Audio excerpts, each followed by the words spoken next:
Hello students, कैसे हो आप सब। देखिए, आज मैं आपको सोशियोलॉजी में 2 क्वेश्चन करवाऊंगी। तो आज का हमारा सबसे पहला क्वेश्चन है, चैप्टर आपका वही है सेकंड चैप्टर, भारतीय समाज की जनसांख्यिकीय संरचना। तो आज का पहला क्वेश्चन देखिए, निरंतर बढ़ती जनसंख्या भारत के विकास में सबसे बड़ी बाधा है, इस विषय पर एक लेख लिखिए। तो एक क्वेश्चन समझ लो। सबसे पहले, निरंतर बढ़ती जनसंख्या भारत के विकास में सबसे बड़ी बाधा है। इस क्वेश्चन को ऐसे भी पूछा जा सकता है कि बढ़ती जनसंख्या के या जनसंख्या वृद्धि के क्या दुष्परिणाम है। ठीक है, तो ये क्वेश्चन 2 तरह से आपको पूछा जा सकता है। अब इसका आंसर देखिए, जनसंख्या वृद्धि की ऊंची दर, अर्थात जनसंख्या वृद्धि जब तीव्र गति से बढ़ती है तो ये अपने आप में एक प्रतिकूल स्थिति होती है, अर्थात वो देश के अनुकूल नहीं होती। भारत में जनसंख्या विस्फोट का भारतीय समाज पर दूरगामी प्रभाव पड़ा है। इससे देश और समाज की व्यवस्था बिगड़ने लगती है। तो जब किसी देश की जनसंख्या बहुत तेज गति से बढ़ती है तो वो एक प्रतिकूल स्थिति होती है देश के लिए। और भारत में जनसंख्या विस्फोट, मैं आपको ये भी बता दूं जनसंख्या विस्फोट क्या होता है। जनसंख्या का तीव्र गति से बढ़ना ही जनसंख्या विस्फोट कहलाता है। तो जनसंख्या विस्फोट का भारतीय समाज पर दूरगामी प्रभाव पड़ा है, अर्थात काफी मतलब भविष्य में भी इसका काफी बुरा प्रभाव पड़ा है। इससे देश और समाज की व्यवस्था बिगड़ने लगती है। तो देश और समाज दोनों की व्यवस्था इससे बिगड़ जाती है। आर्थिक संकट और सामाजिक विघटन की स्थिति पैदा हो जाती है, क्योंकि ज्यादा जनसंख्या होगी तो आर्थिक संकट अपने आप ही पैदा हो जाएगा और सामाजिक विघटन, समाज में भी विघटन की स्थिति पैदा हो जाती है। भारत में अनेक समस्याओं और कुरीतियों का कारण जनसंख्या वृद्धि ही है। तो भारत में बहुत सारी समस्याओं और कुरीतियों को जन्म देने वाली ये जनसंख्या वृद्धि ही है, अर्थात ज्यादा जनसंख्या देश के लिए घातक है। इसीलिए इसे भारत के विकास में बाधक माना जाता है, क्योंकि ये बहुत सारी बुराइयों को जन्म देने वाली है, बहुत सारी समस्याओं को बढ़ाने वाली है। इसीलिए इसे देश के विकास में बाधक माना जाता है। अब देखिए, इसके प्रमुख दुष्परिणाम निम्नलिखित हैं। मैंने यहाँ हेडिंग डाले हैं, लेकिन आपको ये डिटेल में लिखना है, क्योंकि मैं आपको डिटेल में ही बताऊंगी। तो आप जो मैं आपको बताऊंगी वो ध्यान से सुनेंगे और उसे डिटेल में कॉपी में नोट करेंगे। तो हमारा सबसे पहला पॉइंट है या सबसे बड़ी बात है निर्धनता। जब भी ज्यादा जनसंख्या होगी तो निर्धनता बढ़ जाती है, देश में भी और परिवार में भी। क्योंकि ज्यादा जनसंख्या होगी तो देश का जो धन है वो लोगों की मूलभूत आवश्यकताओं जैसे कि रोटी, कपड़ा और मकान और शिक्षा, इन जो आवश्यकताएं हैं, मूलभूत आवश्यकताएं, इन्हें पूरा करने में ही देश का धन खर्च हो जाता है और आर्थिक विकास हमारा बाधित हो जाता है। दूसरे, जब संख्या ज्यादा होगी तो निर्धनता आ जाएगी, क्योंकि व्यक्ति की जरूरतें पूरी नहीं होती है। मान लिया परिवार में ज्यादा सदस्य हैं तो व्यक्ति जितना भी कमाता है वो सारा उसकी जो ये मेन आवश्यकताएं हैं, मूल आवश्यकताएं हैं, रोटी, कपड़ा, मकान, शिक्षा, और इस पर ही उसका सारा धन खर्च हो जाता है, जिससे कि निर्धनता बढ़ने लगती है। फिर है बेरोजगारी। देश में जब लोगों की संख्या ज्यादा हो जाती है तो लोग बेरोजगार हो जाते हैं। कैसे होते हैं? मान लो हमारे देश में कुछ लोग बेरोजगार हैं, सरकार उनके लिए रोजगार की व्यवस्था करती है। अब रोजगार की व्यवस्था एकदम तो होती नहीं है, जब तक उनके लिए कोई कंपनी, फैक्ट्री वगैरह खोली जाएगी तो उसमें काफी समय लग जाता है, और जब तक उन्हें रोजगार मिलेगा तब तक नए बेरोजगार पैदा हो जाते हैं। अर्थात अपना कोर्स पूरा करके डिप्लोमा वगैरह करके नए बेरोजगार नौकरी की तलाश में खड़े हो जाते हैं। तो जितने लोगों को काम मिलता है उतने बेरोजगार फिर पैदा हो जाते हैं। तो इस तरह से जहां ज्यादा जनसंख्या होती है जिस देश में, वहां बेरोजगारी की समस्या स्थायी हो जाती है। फिर है अशिक्षा। अगर परिवार में, वैसे तो ये देश की बात हो रही है, भारत के विकास में बात है, लेकिन आप परिवार से आपको अच्छी तरह समझ आ जाएगा। जैसे किसी परिवार में ज्यादा लोग होते हैं, ज्यादा बच्चे हैं, तो क्या है, माता पिता उन सभी बच्चों को शिक्षा नहीं दिला पाते, क्योंकि वे उनकी फीस भरने में, स्कूली आवश्यकताएं हैं जैसे कि उनकी किताबें, कॉपी और भी बहुत सारे सामान हैं, उनके उनकी फीस वगैरह, तो ये सब पूरा करने में वो असमर्थ होते हैं, क्योंकि उनकी जो मेन आवश्यकताएं वही पूरा नहीं हो पाती। तो ऐसे परिवारों के बच्चे आपने देखा होगा, जिस परिवार में संख्या ज्यादा होती है, बच्चे ज्यादा होते हैं, तो वहां अधिकतर बच्चे अशिक्षित रहते हैं या फिर अर्ध शिक्षित होते हैं, मतलब 8वीं 10वीं पास ही। फिर है कुपोषण। कुपोषण क्या होता है? जहां पौष्टिक आहार नहीं मिलता या संतुलित आहार नहीं मिलता है। तो जिस परिवार में लोगों की संख्या ज्यादा होती है या जिस देश में संख्या ज्यादा होती है, वहां के लोग कुपोषण का शिकार होते हैं, अर्थात उन्हें पौष्टिक आहार या संतुलित आहार प्राप्त नहीं होता है। फिर है गंदी बस्तियों का विकास।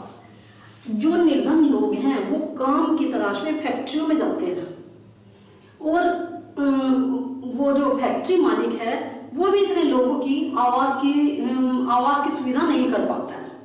तो इससे क्या होता है, जो मजदूर लोग हैं वो फैक्ट्री के आसपास, या निर्धन लोग फैक्ट्री के आसपास ही अपनी बस्तियां बसा लेते हैं। उन्हें गंदी बस्ती नाम इसलिए दिया गया है क्योंकि वहां उनकी रहने की वहां उन्हें कोई सुविधा तो मिलती नहीं है, तो वहीं में लोग एक तरह से गंदगी फैलाना शुरू कर देते हैं, जैसे खुले में ही शौच वगैरह जाना, और कूड़ा करकट भी अपने आसपास ही बिखेर देते हैं, जिससे क्या है, वहां गंदी बस्तियों का निर्माण हो जाता है और लोग बीमारियों के शिकार हो जाते हैं।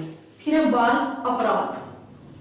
अब एक समस्या से दूसरी समस्या जुड़ी हुई है, जहां गंदी बस्तियां होंगी वहां भी, और जिस परिवार में ज्यादा लोग होते हैं वहां भी बाल अपराध क्या होता है, जहां बच्चे मतलब 18 वर्ष से कम आयु के बच्चे जो अपराध करते हैं उसे बाल अपराध कहा जाता है। तो ऐसे देशों में या ऐसे परिवारों में बाल अपराध भी बढ़ जाते हैं, अर्थात बच्चे जब उनकी आवश्यकताएं पूरी नहीं होती है तो वो गलत तरीके से अपनी आवश्यकताओं को पूरा करना चाहते हैं, अपनी इच्छाओं को पूरा करना चाहते हैं, जिससे वे अपराधों में लिप्त हो जाते हैं और बाल अपराधी कहलाते हैं। फिर है पारिवारिक विघटन। जिस परिवार में लोगों की संख्या ज्यादा होती है तो वहां लोगों में जब उनकी आवश्यकताएं पूरी नहीं होगी तो एक दूसरे से उनकी ईर्ष्या, वैमनस्य की भावना बढ़ जाती है और पारिवारिक विघटन हो जाता है। प्रत्येक व्यक्ति अपना परिवार अलग बसाना चाहता है, अर्थात में जैसे कई भाई हैं तो वे अलग अलग हो जाते हैं, जिससे कि निर्धनता और ज्यादा बढ़ती है, क्योंकि जितने घर होंगे उतना ही ज्यादा उनका खर्च बढ़ जाता है। तो पारिवारिक विघटन भी जनसंख्या वृद्धि का ही एक परिणाम है, या उसी की देन है ये समस्या भी। फिर मद्यपान। मद्यपान किसे कहते हैं? शराब का सेवन, शराब पीना।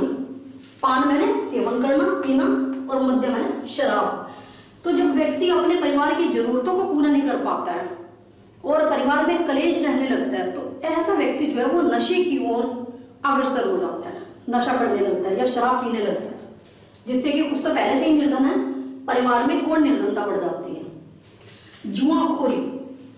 परिवार की जरूरतों को जो व्यक्ति पूरा नहीं कर पाता है तो वो गलत तरीके से पैसा कमाना चाहता है, जैसे सट्टा, जुआ वगैरह ये, तो इस तरह से उसे दूसरी भी बुरी आदतें लग जाती हैं। फिर है भ्रष्टाचार। व्यक्ति जब उसके काम पूरे नहीं होते हैं तो वो भ्रष्ट तरीके से, गलत तरीके से धन कमाने लगता है अपने परिवार की जरूरतों को पूरा करने के लिए। और दूसरा, भ्रष्टाचार ऐसे भी बढ़ता है, मान लिया बेरोजगार बहुत ज्यादा हैं और वैकेंसी कम है, तो कुछ लोग जो देने में समर्थ हैं, या कुछ लोग तो कर्जा लेके भी वहां पर डोनेशन वगैरह देके, यानी कि भ्रष्ट तरीके से नौकरी पाना चाहते हैं, तो इस तरह से भ्रष्टाचार को बढ़ावा मिलता है। अपराधों में वृद्धि।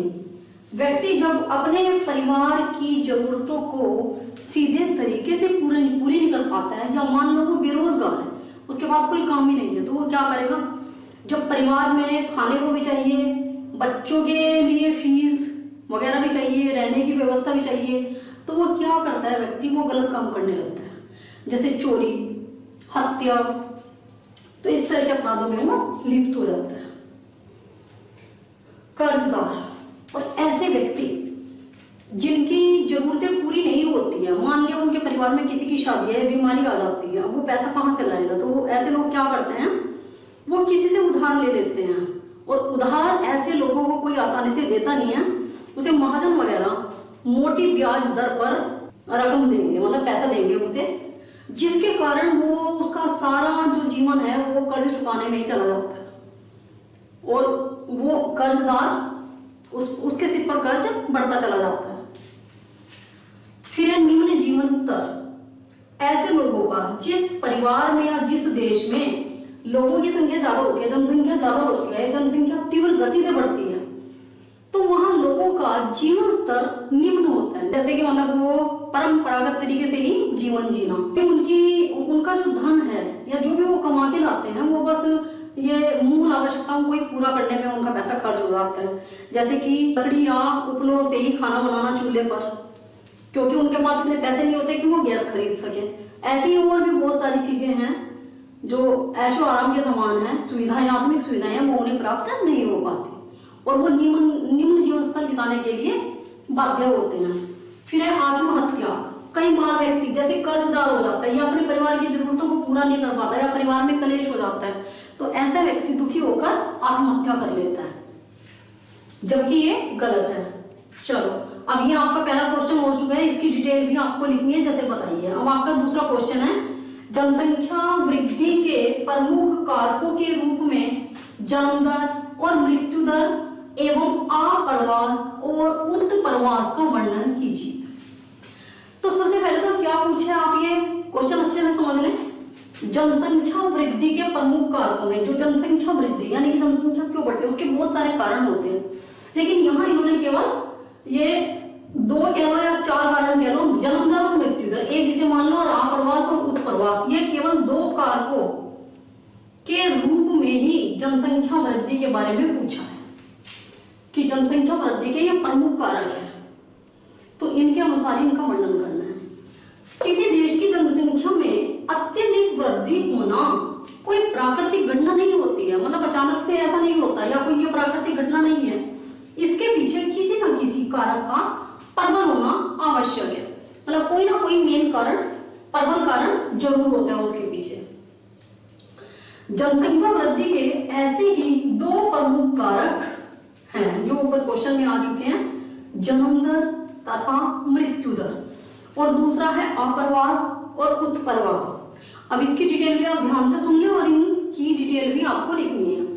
सबसे पहले जन्म दर, ये मैं आपको पहले भी बता चुकी हूँ, जन्म दर और मृत्यु दर किसे कहते हैं, लेकिन मैं फिर बता रही हूँ। जन्म दर होता है किसी एक निश्चित क्षेत्र में निश्चित अवधि के दौरान 1000 पुरुषों की संख्या पर जन्म लेने वाले शिशुओं से, मतलब जहां 1000 लोग हैं तो उनमें कितने बच्चों का जन्म हुआ उसे जन्म दर कहते हैं।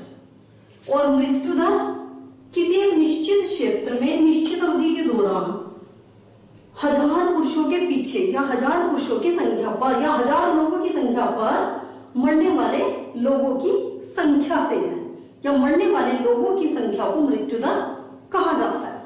चलो, ये तो होगी इनकी परिभाषा, इनका अर्थ। अब आगे ये जन्म दर और मृत्यु दर किसी देश की जनसंख्या को बढ़ाने में कैसे सहायक होते हैं, ये आपको समझना है। जब जन्म दर और मृत्यु दर में असंतुलन पैदा हो जाता है, मान लो मृत्यु दर कम है और जन्म दर अधिक है, तो लोगों की मृत्यु तो होगी नहीं, लेकिन वहां और बच्चे जन्म लेते रहेंगे, तो क्या होगा, संख्या बढ़ती चल जाएगी। तो ये भी जनसंख्या बढ़ने का एक बहुत बड़ा कारण होता है। अब आपको ये भी बता दें जन्म दर बढ़ती क्यों है। जन्म दर बढ़ने का कारण है, एक तो हमारे देश की जो स्त्रियां उनकी प्रजनन क्षमता का अधिक होना, हमारे देश की गर्म जलवायु और पुत्र की इच्छा। कई बार क्या होता है, किसी व्यक्ति की 4 लड़कियां, तो वो पुत्र की इच्छा में उसके परिवार की संख्या बढ़ती रहती है। फिर है परिवार नियोजन, जो कार्यक्रम है उनकी उन्हें जानकारी नहीं होती और ये लोग शिक्षित नहीं होते हैं, मतलब इन्हें ज्ञान नहीं होता है, तो इसलिए भी परिवार की संख्या बढ़ती चली जाती है। तो ऐसे कुछ ये कारण है जिससे जन्म दर बढ़ती चली जाती है। मृत्यु दर आपको बता ही दिया है। अब इसके बाद है आप्रवास और उत्प्रवास। आप्रवास, आ से याद रखोगे आकर, जब हमारे देश में दूसरे देश या दूसरे क्षेत्र से लोग आकर बस जाते हैं तो उसे आप्रवास कहा जाता है। जब आते हैं तो आने को आप्रवास कहा जाता है। जैसे कि हमारे देश में सबसे ज्यादा जो लोग हैं वो बांग्लादेश और म्यांमार से आते हैं। तो उन लोगों के कारण, और ये संख्या थोड़ी बहुत नहीं है, लाखों में, तो उनके कारण भी हमारे देश की संख्या बढ़ती रहती है। उत्प्रवास कहा जाता है जब हमारे देश के लोग दूसरे देशों में जाकर बस जाते हैं, तो उसे उत्प्रवास कहा जाता है। वैसे तो आप्रवास और उत्प्रवास ये ऐसी क्रियाएं हैं जो प्रत्येक देश और समाज में चलती रहती हैं, लेकिन फिर भी अगर इन दोनों में, आप्रवास और उत्प्रवास में असंतुलन पैदा हो जाए, असंतुलन होता है कि आने वाले व्यक्ति तो ज्यादा है दूसरे देशों से और दूसरे देशों में जाने वाले, मतलब वहां रहने वाले लोग कम हैं, तो इस असंतुलन के कारण हमारे देश की जनसंख्या बढ़ जाती है, जिससे कि हमारे देश के लोगों के साथ साथ इन लोगों की आवश्यकताओं को पूरा करने में ही सरकार लगी रहती है और हमारे देश का जो विकास है वो अवरुद्ध हो जाता है, बाधित हो जाता है। ठीक है, आज के लिए 2 क्वेश्चन, इन्हें आप अच्छे से डिटेल में लिखेंगे। Thank you.